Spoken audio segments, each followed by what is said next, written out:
We're recording. Hi, my name is Janice Thompson. I'm the physical therapist on the IEP team at the kindergarten at Interboro School District. The title of our presentation today is Stay at Home, Changing the Educational Paradigm, Teaching Kindergarten Students with Autism at Home. And this is a team approach. Next slide. Our goals for today are to understand our present challenges in teaching in the home setting, how to use a pre-active teaching grid as a reflective exercise, understanding the results of that exercise and how they were implemented, and also to look at the multidisciplinary feedback form that was used for the functional academic task. So we presently have a lot of challenges with our educational system right now because we've changed our setting. We've gone from the school setting to the home setting. And so our IEP team is not equivalent in the home to our caregiver, who is actually our coach in providing the information to our students. And they have many challenges. Some of them include a different ratio to caregiver and students in the home, their ability to teach in a timely manner or how much time they actually have to teach. The home environment itself, we all know that different homes have different environments when it comes to being stable or unstable, loving or unloving, all kinds of different things happen there. And we well know that our students behave very differently at home than they do in the school setting. The other thing we had just talked about, the knowledge of the caregiver versus the related service professional and the teacher is a big disparity. And we're also going from a high-tech environment to a very low-tech environment in the home setting. So what should we do? Well, we decided to stop and actually think. What strategies could we use to evaluate exactly what was happening in this new educational setting? And so we chose to use what's called a pre-active teaching grid. A pre-active teaching grid was developed by Kay Shepard and Gail Jensen, both physical therapists, in 1997. It is something that is used in the curriculum for physical therapists when they go to school as a reflective exercise to learn how to teach both in the academic and in the clinical setting.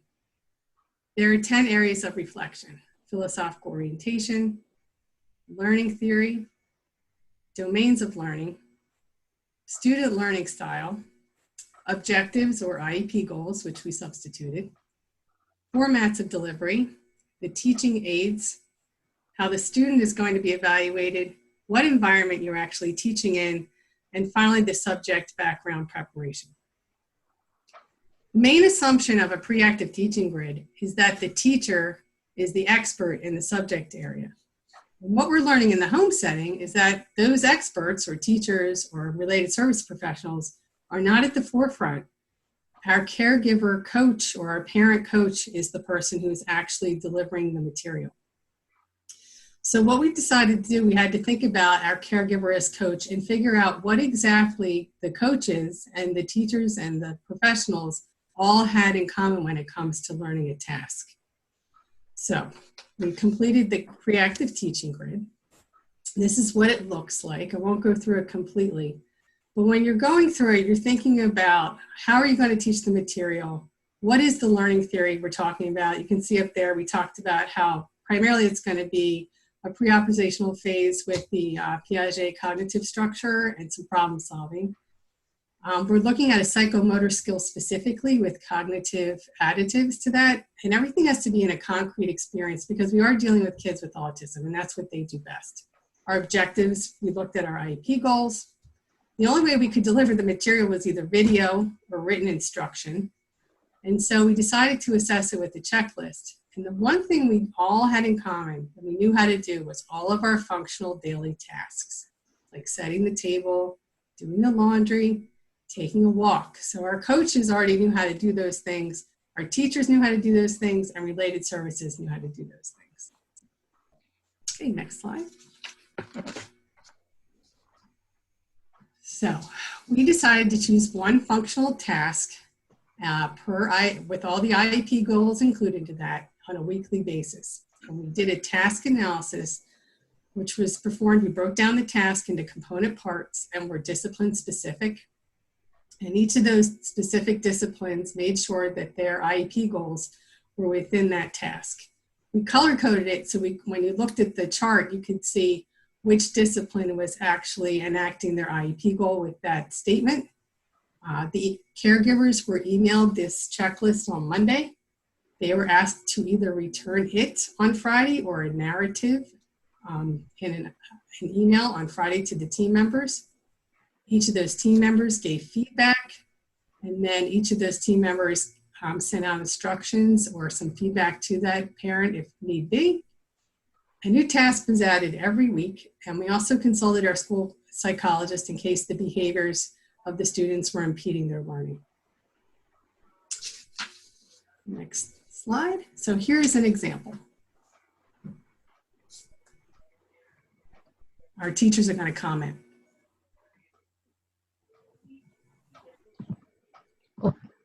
Hi, I'm Victoria Domingo. I'm the special education teacher.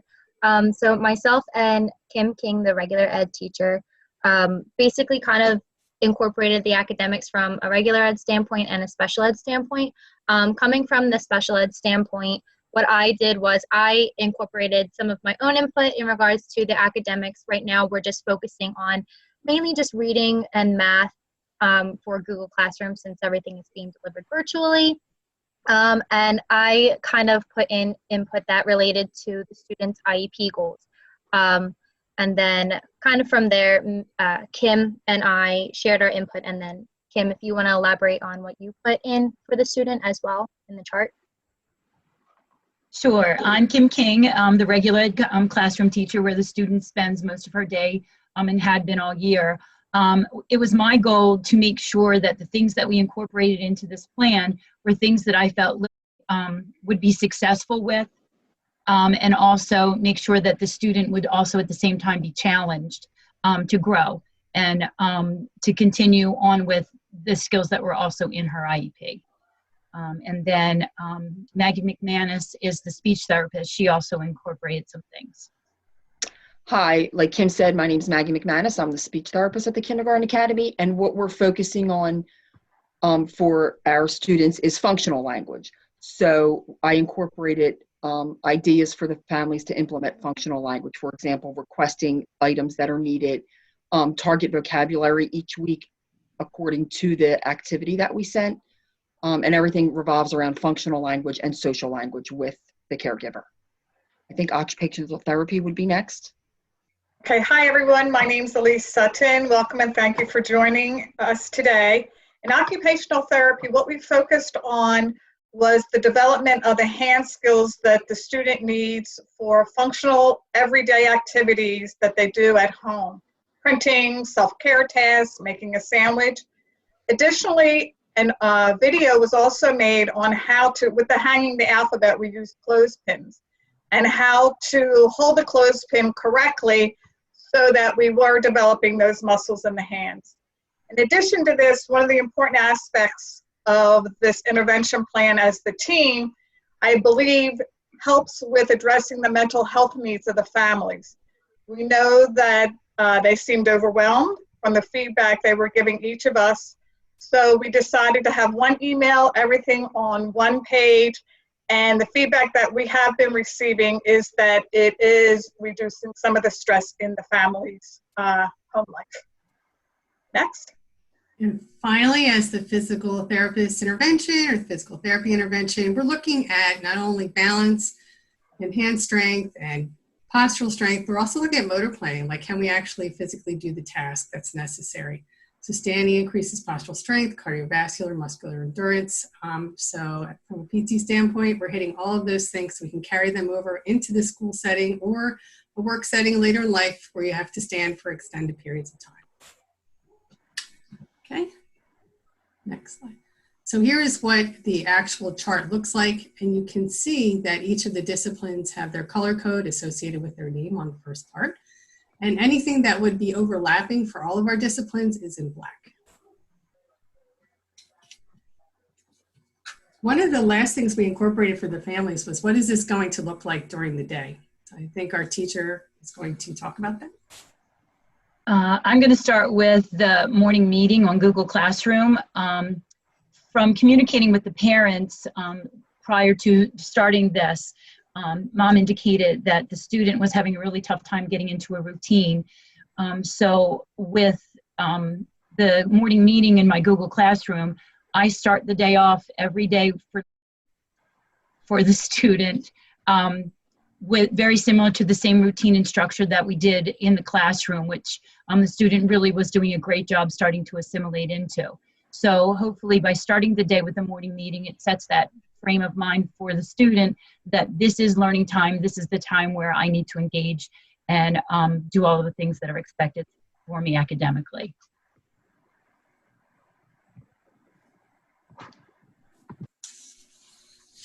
Just to kind of elaborate on what Kim said for the daily schedule, again, it's just providing that consistency piece, not only for the parent, but also for the student as well, bringing the school setting into the home setting. And another piece that was actually really cool to see from the parent was incorporating a visual schedule. So I have sent different visual pictures that the parents could use if they were to make a visual schedule at home. Which this parent did do, and it has been proven to be pretty effective thus far since the student has been using it at home. And this is also not only providing, again, that set schedule for the child, but also for the parent, and it's nice so that way the student can see what he or she is doing during different parts of the day. So they can see, am I repeating a task? What am I doing when I first get up? When do I get my breaks during the day? When am I doing this? When am I doing that? So not only is it taking into account that accommodation within their IEP, but it's also kind of making it fun for the student to see when they're doing a task, when they're done it, feeling accomplished, and everything with that. And this is also kind of going into that early executive functioning skills. We want to try and target that at this age, since it's a very young age. This can help with that planning aspect that is going to be utilized later on in life. Eventually, we want to try and get them to move to doing a checklist and checking off their task. Whereas right now, when they're done a task, they'll just flip the little close part or take off the piece on their schedule so that they know they are done with that task.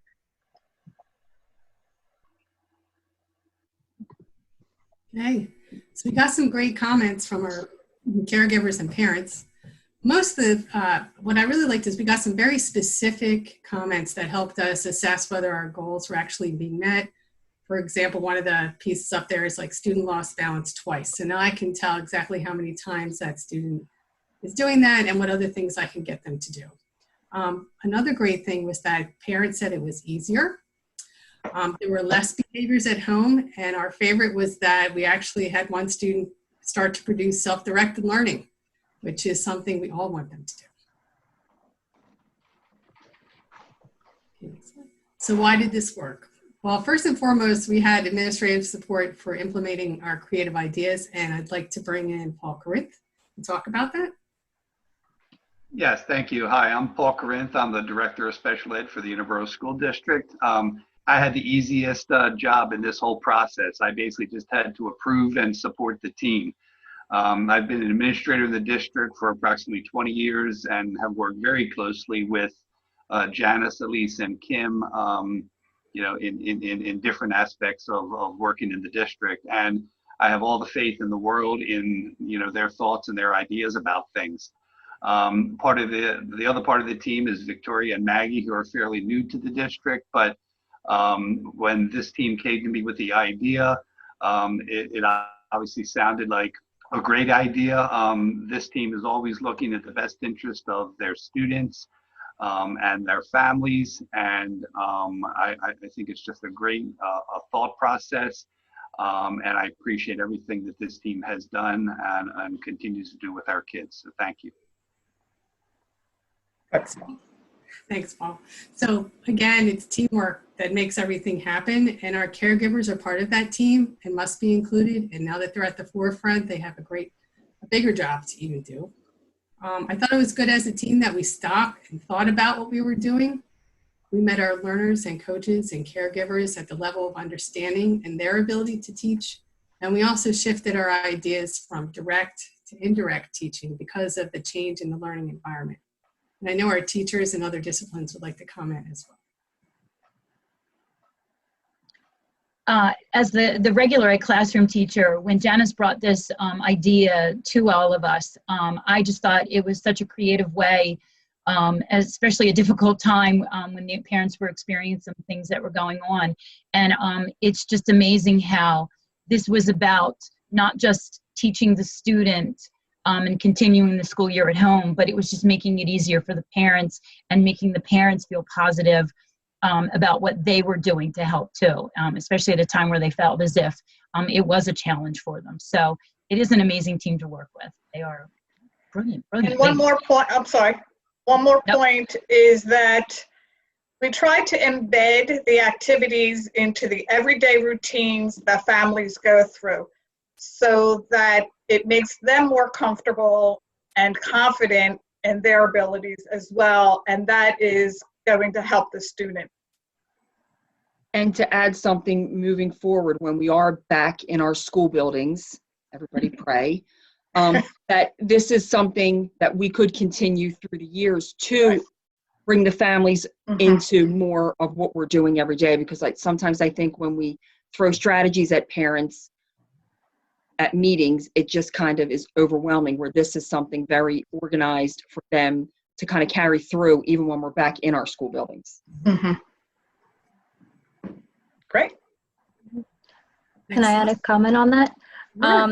So just kind of going off what Maggie said, definitely this would be great to use later on, especially setting up a functional task curriculum once we are finally back in school. And then that way we can kind of just see how it works differently between the home setting and the school setting. And then if it's proven to work during the school setting, when we're finally back in, we would be able to provide more tips and tricks to possibly reinforce this more at home too, after trying it out with this virtual experience.